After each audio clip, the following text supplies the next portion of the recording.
할렐루야. 사랑하는 신창의 성도 여러분 안녕하십니까? 오늘은 종교개혁주일입니다. 오늘 종교개혁주일 날 미가서의 말씀을 통하여 우리 스스로를 돌아보고 더욱더 하나님 앞에 서기를 간절히 사모합니다. 미가서는 미가라는 단어 그 이름이 뜻이 여호와 같은 분이 누구냐라는 뜻입니다. 미가서 7장 8절에도 같은 내용이 나오지요. 미가는 자신이 어떻게 부름받았는지를 미가서 3장 8절에서 자세히 설명하고 있습니다.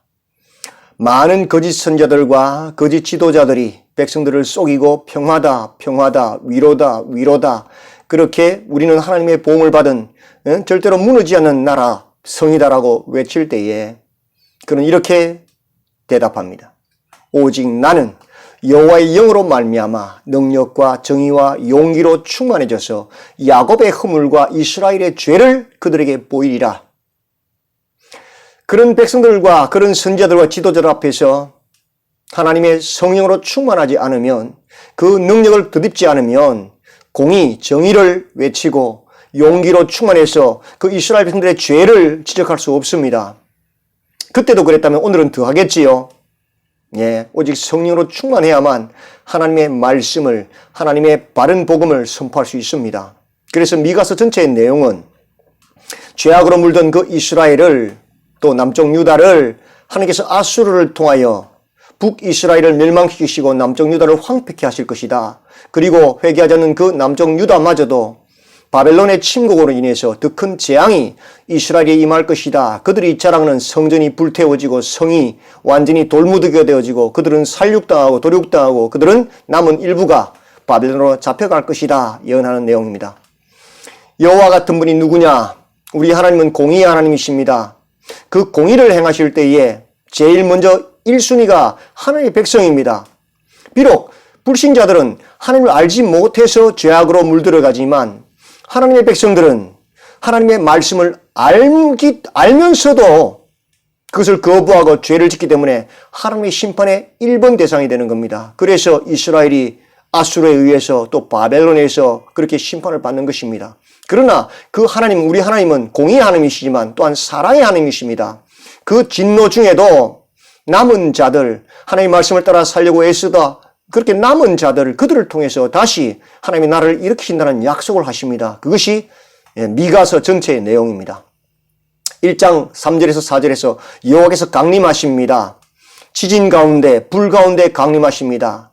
출애굽 때 시내산에서는 그들과 언약을 세우고 그들을 하나님 백성 만들려고 축복하려고 임하셨는데 지금 미가서에서는 그들을 심판하시기 위해서 하나님이 임하십니다.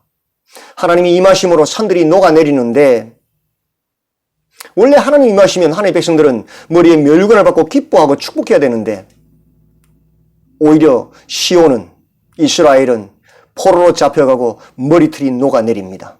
왜냐하면 그들의 우상숭배, 세상을 사랑함, 그리고 그들의 군사력 숭배, 그들의 힘을 믿고 의지했던 그 죄악 때문에 그것을 선포했던 평화다라고 위로라고 무너지지 않는다고 선포했던 거짓 선자들과 유다의 그 자랑했던 성읍들이 다 하나님의 심판을 받게 됩니다.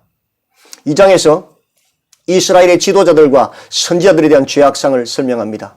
지도자들이 침상에서 죄를 꾀하고 악을 꾸미고 날이 밝으면 그 손에 힘이 있으므로 밭들을 탐하고 빼앗고 집들을 탐하여 차지하고 남자와 집과 사람과 산업을 강탈하는 메시지가 있습니다. 이스라엘의 지도자들은 그 권력을, 그 힘을 왜 하나님께 주셨느냐? 하나님의 성품을 닮아 공의를 집행하라고 주었는데 오히려 그들은 죄악과 탐욕으로 그들의 불을 쌓는 지도자가 되어버렸습니다. 이스라엘의 선지자들은 또 어떻습니까?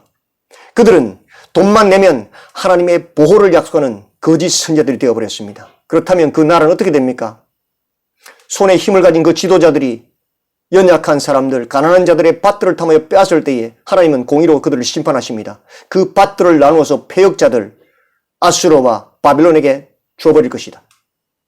거짓말로 백성들을 속였던 그 거짓 선지자들의 예언 때문에 그 거짓 선지자들의 예언에 쏘가서 불의를, 죄악에 물들었던 백성들을 그 땅에서 하나님께서 쫓아내어버릴 것이다. 그러나 그 진노 중에도 하나님께서는 남은 자들을 모을 것이라는 약속을 주십니다.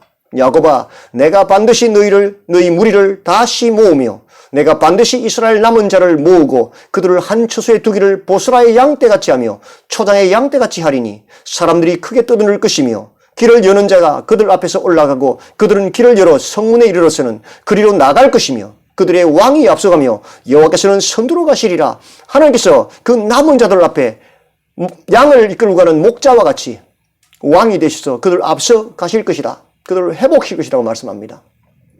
그러면서 3장에 쉐마 들으라 야곱의 우두머리들과 이스라엘 족속의 통치자들아 너희의 본분은 공의를 행하는 것인데 너희는 오히려 악을 기뻐한다. 그리고 들으라 내 백성을 유혹하는 선자들아 너희들은 죄를 지적하고 백성을 거룩하게 해야 되는데 입에 먹을 것만 넘겨주면 평화를 이야기하고 안전을 이야기한다. 그러므로 너희들은 들으라 뇌물과 죄로 성을 건축하고 있구나. 너희들은 돈만 주면 평강을 외치는구나.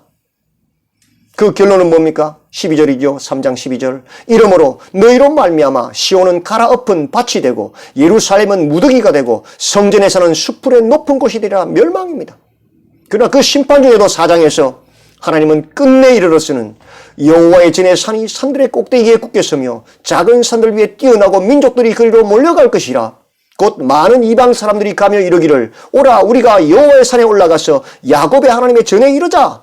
그가 그의 도를 가지고 우리에게 가르치실 것이니라. 우리가 그의 길로 행하리라 하리니 이는 율법이 시온에서부터 나올 것이요 여호와의 말씀이 예루살렘에서부터 나올 것임이라. 다시 하나님은 회복을 그 남은 자들을 통하여 그들을 다시 회복시킬 것을 약속하십니다. 그리고 4장에서 그 남은 자들 살육당하고 남은 자들 바벨론으로 포로 잡혀간 그들이 다시 돌아오게 하시고 그들을 구원해내시고 그들을 속량하시고 그들이 일어나 열국을 치고 깨뜨리고 승리하게 될 것이다. 그 포로 귀환을 약속하십니다. 누구를 통해서요? 5장 2절에 보면 베들레헴 에브라다야 너는 유다 족속 중에 작을지라도 이스라엘을 다스릴 자가 내게서 내게로 나올 것이라. 그의 근본은 상고에 영원에 있느니라. 바로 메시아를 통해서요. 끝날에 여호와의 통치와 심판이 있을 것이다. 이스라엘을 다스릴 자가 나온다. 그 사람은 바로 평강의 왕이시다. 바로 예수 그리스도 메시아시죠. 그날에 남은 자들은 여러 나라와 백성 가운데 있을 것이다. 원수들을 지면할 것이다. 그날에 남은 자들이 일어나 또 많은 열방의 사람들이 돌아와서 하나님의 나라를 이룰 것이다. 그리고 그날에는 여호와께서 군사력 숭배와 우상 숭배를 너희 속에 있는 죄악 우상을 제거할 것이다. 그리고 6장에서 7장에 최종 변론 전체 요약을 합니다. 내 백성아 내가 무엇을 내게 행하였으며 무슨 일로 너를 괴롭게 하였느냐 너는 내게 전하라.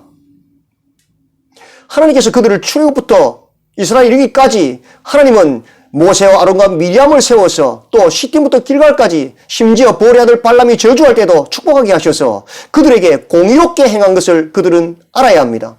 문제는 무엇입니까? 이스라엘 백성들입니다. 그들이 불의한 재물을 먹고 가정한 에바를 속이고 강포와 거짓과 먹어도 감추어도 씨를 뿌려도 밟아도 오므리의 율례와 아합의 집의 예법을 지켰다. 그들은 악을 행했습니다. 백성들이 문제지요. 그때 하나님께서 말씀하십니다. 여호와께서 내게 구하시는 것이 무엇이냐? 오직 정의를 행하며 인자를 자비를 베푸는 것을 좋아하며 겸손히 하나님과 함께 행하는 것이 아니냐? 내가 언제 너에게 천천만만의 돈을 원했느냐? 수양을 원했느냐? 아니다. 내가 언제 너에게 큰 땅을 사라고 말했느냐? 아니다. 내가 너에게 언제 큰 건물을 지으라? 그것도 아니다. 내가 너에게 만만의 사람을 모으라고 했냐? 그것도 아니다. 정말 하나님께서 원하시는 것은 정의를 행하고 공의, 하나님의 성품 공의를 행하고 인자 하나님의 자비를 베풀고 겸손히 하나님과 행하는 그 거룩한 한 사람이라도 원했지. 돈이나 땅이나 건물이나 사람의 숫자를 원하지 않았다는 겁니다. 근데 이스라엘 너희는 어떻게 그것을 행하지 못했단 말이에요. 그래서 7장에서 재앙이로다 나여 경건한 자가 세상에서 끊어졌고 정직한 자가 사람들 가운데 없다. 이스라엘의 옷은 피와 그물과 악과 뇌물과 욕심과 결탁되어져서 썩었다. 가장 선한 자라도 가시 같고 가장 정직한 자라도 찔레 울타리보다 더하다. 그러므로 이 말 것은 뭡니까? 형벌, 하나님의 심판밖에 없는 것입니다. 분명한 하나님의 심판밖에 남은 게 없는 겁니다. 그러면 끝입니까? 아닙니다. 하나님께서 멸망한 이스라엘을 의인화시켜서 오직 나는 여호와를 우러러보며 나를 구원하시는 하나님을 바라보나니 나의 하나님이 나에게 귀를 기울이시리로다. 나의 대적이여 나로 말미암아 기뻐하지 말지라. 나는 엎드러질지라도 일어날 것이다. 왜? 하나님이 계시기 때문에. 18절 주와 같은 신이 어디 있으리까? 주께서는 죄악과 그의 기업에 남은 자의 허물을 사유하시며 인애를 기뻐하심으로 진노를 오래 품지 아니하시나이다. 하나님의 성품, 하나님의 자비, 하나님의 인애가 그의 분노와 심판보다 더 크고 강하신 하나님, 그 하나님의 성품, 그 하나님의 인애에 의지하여 나아갈 수 있습니다. 20절에 주께서 옛적에 우리 조상들에게 맹세하신 대로 야곱에게 성실을 베푸시며 아브라함에게 인애를 더하시리이다. 하나님의 신실하심 그 약속에 의하여서 하나님께 나아갈 때에 하나님께서는 다시 우리를 불쌍히 여기셔서 우리의 죄악을 발로 밟으시고 우리의 모든 죄를 깊은 바다에 던지시리이다. 그렇습니다. 이런 하나님이 어디 있습니까? 하나님의 인자심과 하나님의 신실하심으로 하나님께 나아갈 때에 우리가 비록 죄악 중에 있다 할지라도 하나님 우리를 회복시키신다. 그렇습니다. 오늘은 종교개혁주일입니다. 오직 나의 의는 믿음으로 말미암아 살리라. 오직 정의를 행하고 하나님의 인자, 자비를 베풀고 겸손하게 하나님과 행하는 성도가 되시기를 바랍니다. 혹 죄악 중에 있다 할지라도 하나님의 인자하심과 하나님의 신실하신 그 약속을 붙잡고 하나님께 나아가 회개하고 무릎 꿇으면 다시 우리를 불쌍히 여기셔서 우리를 죄악을 발로 밟으시고 우리를 모든 죄에서 깊은 바다에 던져 우리를 건지시는 그 하나님을 믿고 하나님께로 나아오시는 미가서가 말하는 하나님의 백성이 다 되시기를 주님의 이름으로 축원드립니다. 아멘.